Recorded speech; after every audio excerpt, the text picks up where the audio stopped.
आप देख रहे हैं जय भारत टीवी।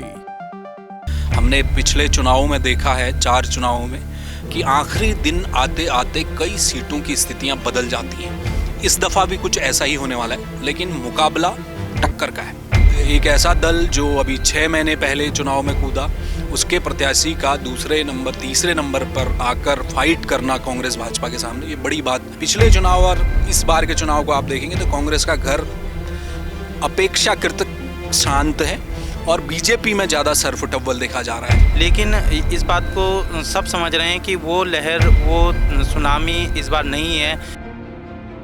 नमस्कार, स्वागत है आप सभी का जय भारत टीवी में। मैं हूं योगेश धस्माना। उत्तराखंड का चुनावी महासंग्राम, जी हां, 14 फरवरी वो तारीख जब जनता तय करेगी कि आखिरकार उत्तराखंड में कौन राज करने जा रहा है।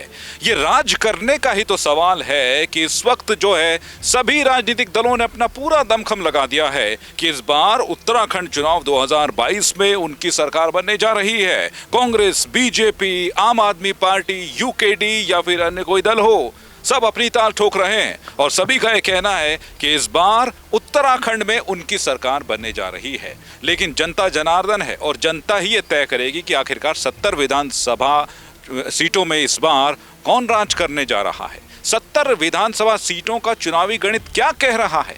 गढ़वाल मंडल, कुमाऊं मंडल की ये जो सीटें हैं वो क्या चुनावी समीकरण इस वक्त बता रही हैं। केंद्र की राजनीति का कितना असर इस वक्त प्रदेश की राजनीति में पड़ रहा है। डबल इंजन की सरकार का कितना असर पड़ रहा है।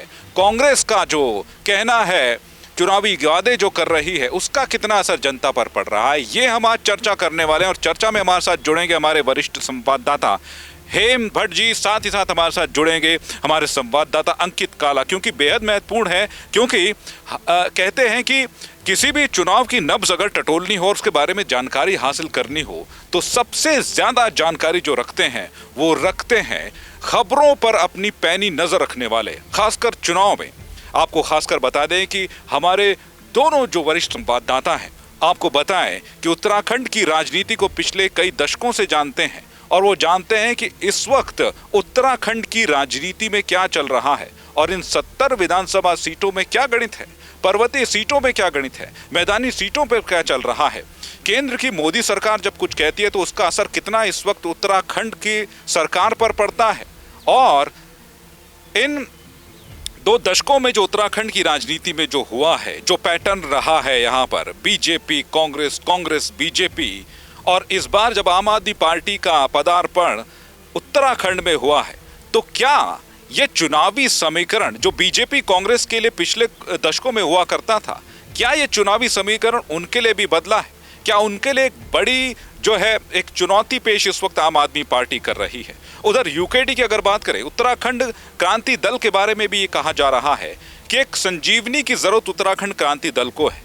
क्या वो संजीवनी 2022 के इन चुनावों में उत्तराखंड क्रांति दल को मिल रही है? और जो 70 विधानसभा सीटों पर इस वक्त जो चेहरों का गणित है, जो चेहरे हैं, जो सिटिंग विधायक हैं, क्या वो अपनी प्रतिष्ठा बचाने में कामयाब हो पाएंगे? आइए चर्चा शुरू करते हैं और स्वागत करेंगे हमारे दोनों संवाददाता हेम भट्ट जी हमारे साथ जुड़ गए हैं, साथ साथ अंकित काला भी हैं। हेम जी, कहते हैं कि उत्तराखंड का मौसम इस वक्त सर्द है, पर्वतीय इलाकों में जो है बर्फबारी हो रही है, लेकिन उत्तराखंड की राजनीति का जो पारा इस वक्त चढ़ा हुआ है, क्योंकि अब वो वक्त आ गया है जब जनता अपना फैसला सुनाने जा रही है। आपको क्या लग रहा है इस वक्त? देखिए, कल वोटिंग होनी है और कल 5 बजे चुनाव का जो शोर था वो थम चुका है।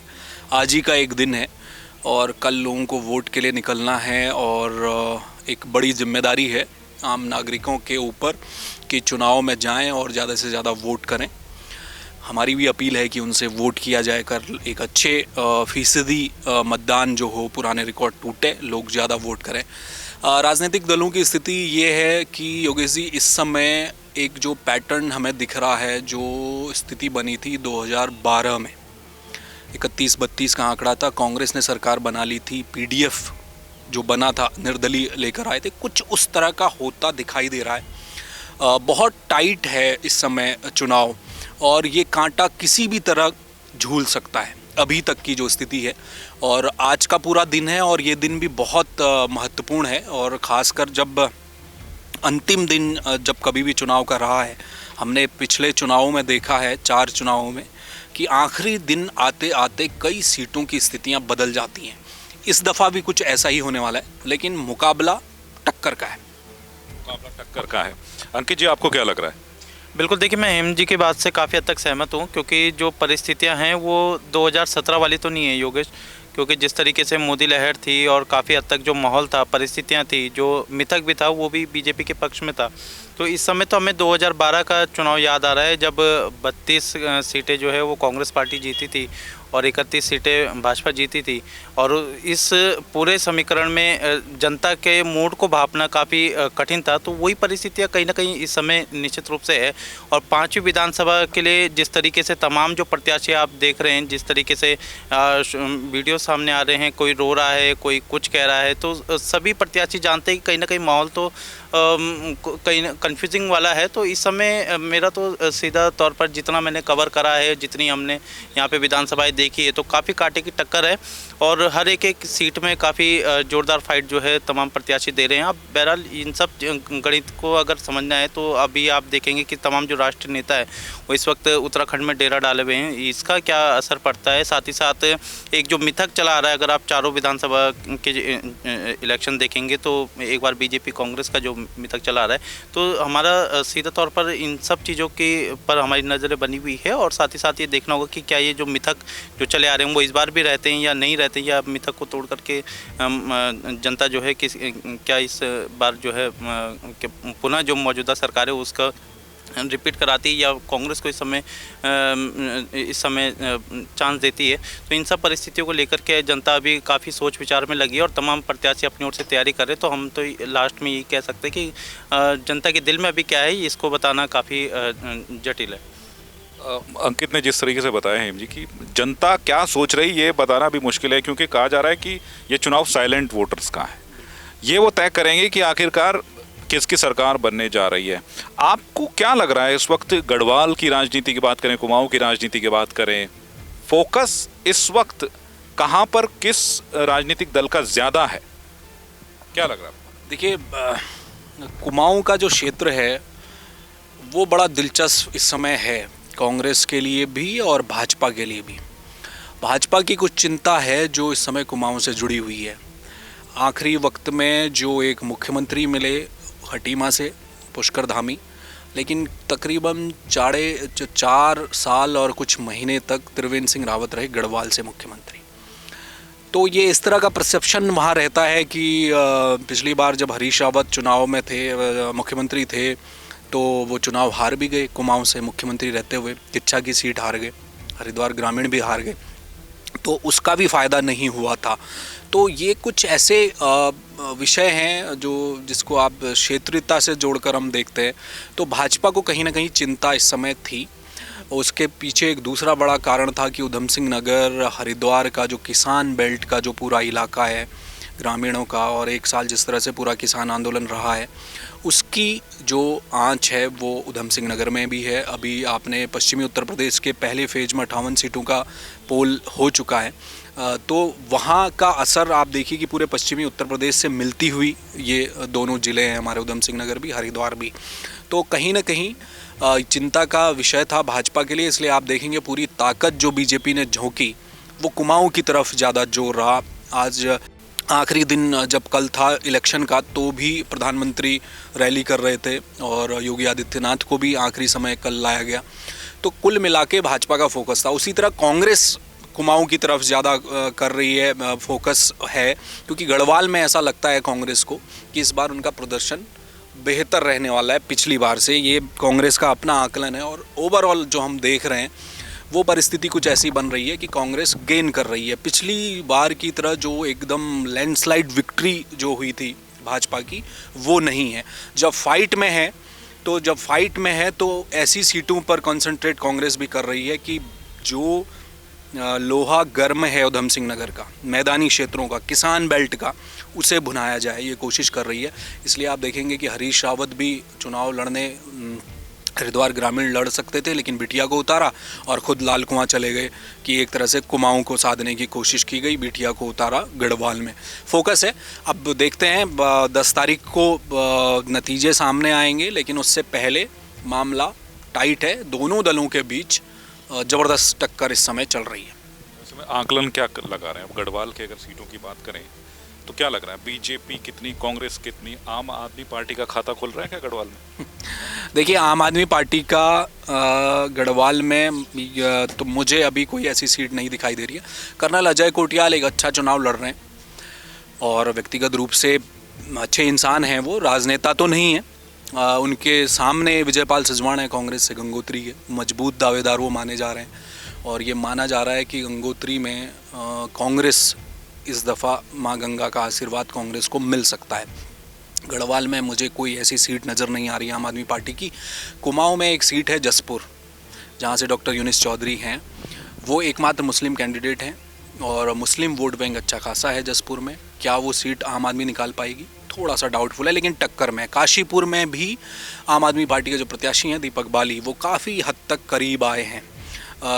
एक ऐसा दल जो अभी 6 महीने पहले चुनाव में कूदा, उसके प्रत्याशी का दूसरे नंबर तीसरे नंबर पर आकर फाइट करना कांग्रेस भाजपा के सामने, ये बड़ी बात है आम आदमी पार्टी के लिए। लेकिन वोट ले रही है, सीटें कितनी आ पाएंगी कहना मुश्किल है, और लेकिन वोट प्रतिशत आम आदमी पार्टी का बढ़ना ही है, क्योंकि पहला चुनाव उत्तराखंड में उनका है, तो अच्छा खासा वोट प्रतिशत जो बसपा को कभी जाया करता था, मुझे ऐसा लगता है कि वो अलग अलग विधानसभा सीटों में थोड़ा बहुत वोट लेके एक अच्छा प्रतिशत लाती दिखाई दे रही है आम आदमी पार्टी। और जहाँ तक आपने कहा कि कांग्रेस और बीजेपी का क्या हाल है, तो मैंने आपको बताया कि मेरा जो आकलन कहता है, मुझे कांग्रेस सरकार बनाती हुई दिखाई दे रही है इस वक्त, और वो बहुत ज़्यादा मार्जिन दोनों पार्टियों के बीच नहीं रहने वाला है। तकरीबन 38 से 40 के आसपास कांग्रेस सीटें ला सकती है और करीब 28 के आसपास 30, इसमें कुछ प्लस माइनस आप कर लीजिए, और 1 या 2 निर्दलीय आ सकते हैं, और अन्य का जिसमें आम आदमी पार्टी भी अगर आप कहें तो 1 से 2 तक मुझे आते दिखाई दे रहे हैं, कुछ निर्दलीय। अगर गढ़वाल की सीटों की बात करें हम, तो वहाँ तगड़ा नुकसान इस वक्त बीजेपी को होने जा रहा है। मुझे लग रहा है ऐसा कि गढ़वाल में भाजपा को इस समय जिस तरह से पिछली बार उनके विधायक सीट दर सीट जीत कर आए थे, वो इस दफ़ा नहीं देखने को मिल रहा है। ये नुकसान बीजेपी को होने वाला है। कुछ सीटें ऐसी थी पिछली बार भी जो बहुत करीब थी, कांग्रेस उनको चुनाव निकाल सकती थी, लेकिन और एक और बहुत बड़ा फैक्टर इस चुनाव में ये है कि पिछले 4 चुनाव में आप कांग्रेस जब भी चुनाव लड़ी है, आप देखिए इस चुनाव में कांग्रेस के घर में सब भाजपा से ज़्यादा शांति है, नाराज़गी है। वहाँ बहुत सारे लोगों को पार्टी से निष्कासित किया। लाल कुआं की सीट में तो जो महिला प्रत्याशी हैं मैदान में तक वो उतर गई, हरीश रावत तक की बात नहीं मानी गई, कार्रवाइयाँ हुई हैं। लेकिन पिछले चुनाव और इस बार के चुनाव को आप देखेंगे तो कांग्रेस का घर अपेक्षाकृत शांत है और बीजेपी में ज़्यादा सरफुटअव्वल देखा जा रहा है। पिछले चुनाव में 2017 के चुनाव में आधी कांग्रेस एक तरफ चुनाव लड़ रही थी और आधे लोग एक दूसरे के खिलाफ चुनाव लड़ रहे थे। ये हालत पिछली बार थे, वो कम दिखा है। तो क्या इसका भी एक बड़ा फ़ायदा कांग्रेस को होता दिखाई दे रहा है? क्योंकि इसमें एक चीज़ और मैं ऐड कर दूं कि जितना हमने पहाड़ी विधानसभाओं को देखा है, तो जो देवस्थानम बोर्ड का जो गठन किया गया था उससे काफ़ी हद तक नाराज़गी है, और महेंद्र भट्ट और कई ऐसी जो बेल्टें हैं जहाँ पर कि ब्राह्मण समाज के जो लोगों का अच्छा खासा वोट बैंक है, वहाँ पर हमें लगता है कि काफ़ी चुनौतीपूर्ण उनके प्रत्याशियों को होने जा रहा है। हालांकि धामी सरकार ने एक चीज़ अच्छी करी है कि समय रहते ही इस मुद्दे को पकड़ लिया था कि कहीं ना कहीं बीजेपी को इसका नुकसान हो सकता है। इसमें योगेश जो ये मामला है, ठीक है उनकी बात वो कह रहे हैं अंकित, लेकिन मेरा ये मानना है देवस्थानम बोर्ड का जो मसला था ना, आप यकीन जानिए बद्रीनाथ और केदारनाथ, यमुनोत्री, गंगोत्री, इन 4 धामों से जुड़े हुए कुछ पंडा पुरोहितों का मसला था। उसके अलावा जो 40 से 45 मंदिर उसमें जुड़े थे, चाहे वो त्रिजुगी नारायण हो या तमाम जो दूसरे जुड़े उसमें मंदिर जुड़े थे, वो लोग खुश थे। आपने देखा होगा कि त्रिवेंद्र सिंह रावत जब केदारनाथ में उनका विरोध किया गया, उसी दिन उनका त्रिजुगी नारायण में भव्य स्वागत किया गया कि आप आइए, आपका हम हवन कराते हैं। पूजा पाठ करके त्रिवेंद्र सिंह रावत के त्रिजुगी नारायण में कार्यक्रम हुआ। इस बात का सीधा सा मतलब ये था, भाजपा के लिए सीट से ज़्यादा देवस्थानम बोर्ड का मसला पूरे प्रदेश में और यूपी में संदेश देने का था कि हम पंडा पुरोहितों, ब्राह्मणों और हिंदुओं के साथ खड़े रहने वाली पार्टियां, इसलिए हमने देवस्थानम बोर्ड ख़त्म कर दिया। उससे ज़्यादा मुझे नहीं लगता कि सीटों में कोई प्रभाव होने वाला था, क्योंकि बद्रीनाथ में हो सकता है। बद्रीनाथ से महेंद्र चुनाव लड़ रहे थे, परेशान थे उस मुद्दे को लेकर। केदारनाथ सीट में तो आपका विधायक तक नहीं था, वहाँ तो कांग्रेस के विधायक हैं। गंगोत्री और यमुनोत्री में आप कितना कवर कर लेंगे, लेकिन एक नाराज़गी मोल ली है जो मंदिर अलग अलग जगहों पर जो जुड़ गए थे चार धामों से, देवस्थानम बोर्ड से, उनको नुकसान हुआ है क्योंकि उन्हें पैसा मिलना शुरू हुआ था। तो ये भी एक फैक्टर इसमें है। और दूसरी बात ये भी है कि जो ब्राह्मण समाज का जो वोटर है वो अधिकांश बीजेपी के पक्ष में रहता है, इस बात से तो कोई इनकार नहीं किया जा सकता। दूसरी बात ये भी है कि इस बार चूँकि हरक सिंह रावत जी का मैटर है, अब वो कांग्रेस पार्टी में आ गए हैं। आपको पता है कि हरक सिंह रावत, हमें लगता है जो कहीं ना कहीं गढ़वाल की जो हमारी 41 विधानसभा सीटें हैं वहाँ पर काफ़ी हद तक फैक्टर डालेंगे। और आप खुद देख रहे हैं कि जगह जगह वो जा रहे हैं और किस तरीके का उनको समर्थन मिल रहा है, भीड़ दिख रही है। और योगेश, आप अगर मोदी जी की रैली को देखेंगे, उसमें जो 17 वाली भीड़ आती थी, वो भीड़ आज कहीं ना कहीं वो दबी हुई है। भले से चाहे उसमें कोरोना प्रोटोकॉल कहें या आप कुछ भी कहें, लेकिन इस बात को सब समझ रहे हैं कि वो लहर, वो सुनामी इस बार नहीं है। लेकिन जो चुनाव है वो काफ़ी कांटे के टक्कर का है। आप अगर ये जो तमाम जो ओपिनियन पोल आ रहे हैं उसमें भी आप देखेंगे कि किसी को भी एक पूर्ण बहुमत की सरकार नहीं बना रहे। लेकिन एक बात जो कही जाती है गढ़वाल क्षेत्र में या कुमाऊं क्षेत्र में भी कही जाती है कि अगर कोई बीजेपी का कट्टर समर्थक है और वोटर जो है वो 20 साल हो गए, वो अभी भी नहीं टिक पाया है, अगर वो वोट करने जाएगा तो बीजेपी को ही करेगा। इसको लेकर आप क्या कहेंगे कि क्या इस बार वो परिवर्तन, जिस तरीके से कई फैसले किए गए हैं, उन फैसलों से वो परिवर्तन हो पाया है?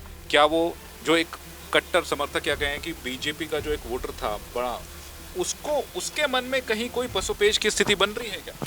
देखिए योगेश, मैं जहाँ तक मुझे लग रहा है, मोदी लहर 2017 में जो थी उतनी नहीं है, ये बात ठीक है। लेकिन पर्वतीय इलाकों में मोदी को चाहने वालों की कमी अभी भी नहीं है। आप दूरस्थ गांवों में जाएं तो वहां आपको मोदी ही नज़र आएंगे, मोदी का नाम लेने वाले लोग मिलेंगे। बीजेपी के प्रदेश स्तर के नेताओं के लोग शायद लोगों को मालूम भी नहीं होगा, इससे इनकार नहीं किया जा सकता। लेकिन इस दफ़ा एक और बात जो हमें दिखाई दे रही है, पिछली बार का जो 17 का जो विधानसभा चुनाव हुआ, मैं आप काडर वोट का आपका सवाल कर रहे थे, उससे पहले मैं ये बता रहा था कि उस चुनाव में महंगाई, भ्रष्टाचार, बेरोज़गारी जैसे मुद्दे नहीं थे। वो मोदी अपनी लहर में चुनाव लड़ रहे थे, विकास की बात हो रही थी, सवाल नहीं उठाए जा रहे थे, बताया जा रहा था कि हम चार धाम में ये करेंगे, वो तमाम चीज़ें उससे, और कांग्रेस को कोसते कोसते चुनाव निकल गया था। लेकिन इस बार कोरोना के बाद परिस्थितियां बदली हैं देश में, उत्तराखंड में भी बदली है। एक बहुत बड़ा तबका है युवाओं का जो कोरोना काल में अलग अलग शहरों से लौट कर आया है, उसके पास रोज़गार नहीं है। सच्चाई से मुँह नहीं मोड़ा जा सकता। 23% की रफ्तार पहुंच चुकी है, बेरोज़गारी दर बहुत आगे चले गई है, लोगों के पास रोज़गार नहीं है। युवाओं में कहीं ना कहीं मन में इस बात को लेकर शंका है इस बार। और दूसरा जो काडर वोट की जहां तक बात है कि जो बीजेपी को लंबे समय से जो विधायक लगातार जीतते आ रहे हैं, जो भाजपा का काडर निकल कर वोट करता है, वो इस बार भी करेगा। लेकिन एक जो करीब मेरे ख्याल से आप उसे 20% मानिए, 15 मानिए या 10 मान लीजिए, जिस साइलेंट वोट की बात आप कर रहे थे, वो भी समाज में मौजूद है जो हर चीज़ को देख रहा है। तो क्या वो मोदी लहर में इस समय डिग जाएगा, वो भाजपा की तरफ जाएगा? क्या इतनी तेज़ मोदी लहर है कि उस 10-15% को आप ले उड़ें? ऐसा नहीं होने वाला। तो वो कहाँ जा रहा है वो वोट बैंक? तराई के इलाकों में, मैदानी इलाकों में आम आदमी पार्टी जब मजदूर, पिछड़े, दलित तबके की बात कर रही है, तो एक बड़ा वोट बैंक है जो बसपा का वोट बैंक था उत्तराखंड में, वो आम आदमी पार्टी ने उसे अपनी तरफ लाने की पूरी कोशिश कर ली है और वो जुड़ा भी है। ये भी हम जब नतीजे जिस दिन आएंगे उस दिन पता चलेगा कि जिस तरह से हर बूथ में हम देखते थे काउंटिंग के दिन, हर बूथ में 100 से 150 वोट हाथी पर, 100 से 150 वोट हाथी पर जाते दिखाई देते थे। इस बार वो सब आम आदमी पार्टी में जाते दिखाई देंगे। तो इसलिए मुझे ऐसा लगता है कि वो लहर नहीं है। बेरोज़गारी मुद्दा है, महंगाई मुद्दा है, और लोग हर चुनाव दर चुनाव मैच्योरिटी आती जा रही है वोटर में, तो वो बहुत सारी चीज़ें सोचकर चल रहा है। जी, और है कि जहाँ तक काडर वोट की बात है ना, आप इसको परसेंटेज में आप इसको कितना डिवाइड करें, ये तो इसको तो हम नहीं बता सकते, लेकिन इतना ज़रूर है कि इस बार का जो मतदाता है ना वो काफ़ी हद तक जागरूक हो गया है। क्योंकि पिछली बार 17 में हमने देखा था कि एक तूफान लहर चल रही थी और उस लहर में सब कुछ मोदी जी के पक्ष में था, या यूँ कहे कि बीजेपी के पक्ष में था। लेकिन इस बार का जो वोटर है ना, वो एक तो आम आदमी पार्टी के चुनाव लड़ने से कहीं ना कहीं उसकी तरफ भी वो देख रहा है।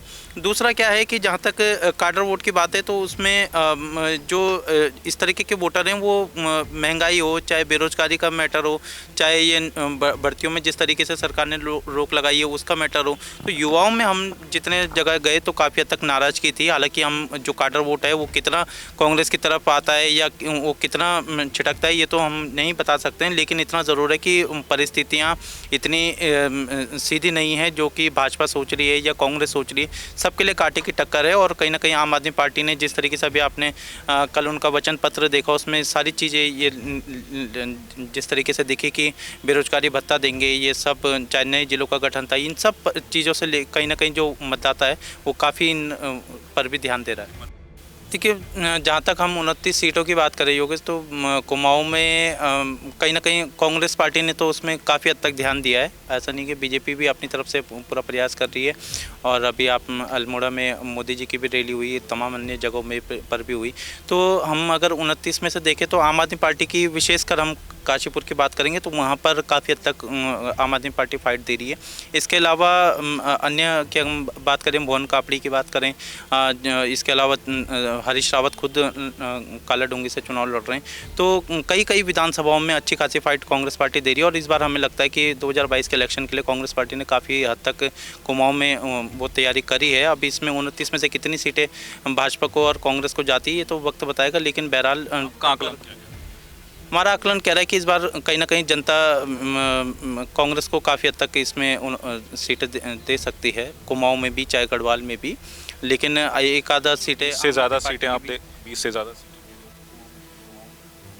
अभी तो कहना योगेश काफ़ी जल्दबाजी होगा, लेकिन हमें लगता है कि 15 से ऊपर ही कांग्रेस पार्टी काफ़ी हद तक फाइट करेगी। और अभी भी कई कई विधानसभाओं में नाराज़गी भी भाजपा के मंत्रियों के खिलाफ देख रहे हैं, विधायकों के खिलाफ देख रहे हैं, तो ये सब चीज़ें फैक्टर करेगी। लेकिन आम आदमी पार्टी हमें लगता है कि कुमाऊं से इक्का दुक्का जो सीटें हैं वो संभवतः वो भी ली जा सकती है। हेम जी, आप क्या सोच? कुमाऊं में देखिए, कुमाऊं में कांग्रेस गेन कर रही है, इसमें कोई दो राय नहीं है। 15 से 16 हो सकता है, लेकिन ऐसा है कि आखिरी समय में बहुत कुछ बदलाव भी हुए हैं ऊधम सिंह नगर की सीटों में, जहां पर हमें पहले लग रहा था कि कांग्रेस शायद इस सीट को पूरी तरह से निकालती हुई दिखाई दे रही है। वहाँ अंतिम क्षणों में कई चीज़ें बदलाव आए हैं, तो वो कुछ चीज़ें, परिस्थितियाँ बदलेंगी, मुझे ऐसा लग रहा है। लेकिन फिर भी कांग्रेस के लिए तो कुमाऊं में कुछ था ही नहीं। पिछली बार बहुत बुरे हालात थे। 9 सीटों में ऊधम सिंह नगर में आप बताइए केवल एक विधायक जसपुर से, और तो ये एक मुश्किल था। वो चीज़ें अब बदलने वाली हैं। हरीश रावत लाल कुआं से चुनाव लड़ रहे हैं, हैवी वेट कैंडिडेट हैं, हालांकि टक्कर है, लेकिन ऐसा लगता है कि आखिरी समय में चुनाव निकाल ले जाएंगे। तिलकराज बेहड़ रुद्रपुर छोड़कर अपनी परंपरागत सीट पर चले गए हैं किच्छा में, और वो सीट एक बड़ी दिलचस्प बनी हुई है, कांग्रेस के खाते में आ सकती है। मुख्यमंत्री पुष्कर सिंह धामी का चुनाव अटका हुआ है खटीमा में, और हालांकि मुख्यमंत्री हैं, हैवी वेट हैं, बहुत सारी चीज़ें काउंट करती हैं, लेकिन एक अच्छी छवि, ईमानदार छवि लेकर भुवन कापड़ी भी चल रहे हैं। मुख्यमंत्री भी ईमानदार हैं, लेकिन लगातार 2 बार विधायक बने हैं, तो अब देखना पड़ेगा लोग क्या सोच रहे हैं। लेकिन चर्चाओं में है वो सीट की, एक अच्छा कंटेस्ट वहाँ पर कांग्रेस दे रही है। कुल मिलाकर अब पहाड़ों की बात करें, आप पिथौरागढ़ देखिए, डीडी हाट की बात कर लीजिए, चुफाल अगर सीट निकाल भी लेते हैं तो पिथौरागढ़ में मयूख मेहर बहुत स्ट्रॉन्ग है, और चंद्रापन साथ में हैं, स्वर्गीय प्रकाश पंत की पत्नी हैं, लेकिन महिला भी हैं एक, उनके साथ एक प्लस पॉइंट ये है। लेकिन मयूख मेहर वहाँ पर स्ट्रॉन्ग है, धारचूला में धामी स्ट्रॉन्ग है, हरीश धामी स्ट्रॉन्ग है। पिछली बार गंगोली हाट में मीना गंगोला का टिकट काट के फ़कीराम आर्य को दिया है, तो वो भी एक अच्छा कंटेस्ट कर रहे हैं। क्या होगा? लोहाघाट एक सीट है जो 148 वोटों से भाजपा जीती थी, पूरन फुर्त्याल जीते थे, तो वहाँ क्या होने वाला है? चंपावत में क्या स्थिति है? और अल्मोड़ा में, जागेश्वर में अगर एक आप लेकर आ रहे हैं आरक्षित बागेश्वर की सीट, तो कपकोट में क्या होने वाला है? ललित फसवाण वहाँ काफ़ी मजबूत माने जा रहे हैं। तो कुल मिलाकर जो पिछली बार 57 सीटों का था मामला, वो तो रहने वाला नहीं है। हम पहले कह चुके हैं कि कांटे की टक्कर है, बहुत आसपास रहने वाले हैं, बहुमत के आसपास ही दल रहेगा जो भी सरकार बनाएगा। तो इस हिसाब से आप देखिए सीटें बढ़ रही हैं। अब बढ़ेंगी तब जब कांग्रेस भाजपा की घटेंगी और वो कांग्रेस की बढ़ेंगी। तो सवाल उन 70 विधानसभा सीटों का है कि आखिरकार क्या समीकरण बनता हुआ दिखाई दे रहा है? क्या कोई किंग मेकर बनकर उभरने वाला है? क्योंकि मुकाबला कांटे का है। हेम जी, क्या लग रहा है? मुकाबला कांटे का है, लेकिन एक किंग मेकर भी होने वाला हो सकता है। आम आदमी पार्टी अगर 1 या 2 सीट लग रहा है अभी कि निकाल पाएगी, या कुछ निर्दलीय अगर आएंगे, अगर भाजपा और कांग्रेस अगर 2012 की तरह 31-32 वाले फॉर्मूले पर अटक जाती हैं, तो फिर उस वक्त में क्या कोई निर्दलीय निकल कर आएंगे? आम आदमी पार्टी के क्या 1-2 सीट निकलेंगी, तो वो वहाँ पर एक त्रिशंकु होता हुआ भी दिखाई दे रहा है। अभी फिलहाल कांटे की टक्कर है, लेकिन मेरा व्यक्तिगत जहाँ तक मानना है कि कांग्रेस सरकार बनाएगी और सीटों का बहुत बड़ा अंतर नहीं रहने वाला है। भाजपा भी 28-29 तक आपको पहुंचती दिखाई देगी। भाजपा 29-30, कांग्रेस 38 से 40 के आसपास। आपको क्या स्टैंड? आपको मैं एक सीट अभी मानकर चल रहा हूं, और वो जसपुर की सीट। आप क्या कह रहे हैं? मेरे हिसाब से तो 35 से 38 के बीच में कांग्रेस पार्टी इस समय सीटें जीत जाएगी और काफ़ी हद तक फाइट देगी, और बीजेपी भी इस समय 27 और 28 के हेरफेर में सिमटती हुई दिखेगी। और आप? आम आदमी पार्टी 1 से 2 विधानसभा सीटें जीत सकती है। जसपुर, काशीपुर भी है, और इसके अलावा कर्नल अजय कोटियाल की भी सीट है जहाँ पे वो अच्छी फाइट दे सकते हैं। बहरहाल लास्ट में ये पता चलेगा, लेकिन 1 से 2 सीटें ज़्यादा आम आदमी पार्टी जीत सकती है, लेकिन कांग्रेस पार्टी इस समय हमें लगता है कि सरकार बनाती हुई दिख सकती है। तो ये जैसे कहते हैं कि मौसम का पूर्वानुमान, ऐसे चुनावों का पूर्वानुमान है कि आखिरकार क्या लग रहा है उत्तराखंड में इन चुनावी सीटों में, 70 विधानसभा सीटों में आखिरकार कौन है वो जो अपना खेल बना लेगा और किसका खेल बिगड़ेगा? ये 14 तारीख को जनता तय करने जा रही है। तब ये पता चलेगा कि आखिरकार क्या जनादेश उत्तराखंड की जनता ने दिया है। बहुत बहुत शुक्रिया करना चाहेंगे एम जी आपका और अंकित आपका इस पूरी चर्चा में जुड़ने। शुक्रिया योगी जी। धन्यवाद। तो हमारी आप सभी से अपील है, क्योंकि अब जो है आपका फैसला है, आपका मत है, और आप ही वो चुनेंगे कि आखिरकार 5 साल उत्तराखंड में कौन राज करेगा। और ये भी बेहद महत्वपूर्ण है कि आपके क्षेत्र में आप अगर कहीं बाहर से भी यहाँ पहुंचे हैं वोट देने के लिए, तो अपने मताधिकार का प्रयोग जरूर कीजिए, क्योंकि ये बेहद जरूरी है। क्योंकि बदलाव अगर करना है तो बदलाव आप ही कर सकते हैं, क्योंकि जनता जनार्दन आप हैं, और आपके ही आगे अगले 5 साल कौन राज करेगा ये आपने तय करना है। तो हमारी इस खास पेशकश में अभी के लिए बस इतना ही, और इन खबरों को जानने के लिए, देखने के लिए आपको हमारे YouTube चैनल जय भारत टीवी को लाइक करना होगा, शेयर करना होगा, सब्सक्राइब करना होगा, और खबरों को पढ़ना चाहें तो हमारी वेबसाइट www.jaybharattv.com पर जाइए और पढ़िए देश दुनिया की तमाम ताज़ा तरीन खबरें। फिलहाल मुझे और मेरी पूरी टीम को दीजिए इजाजत। नमस्कार।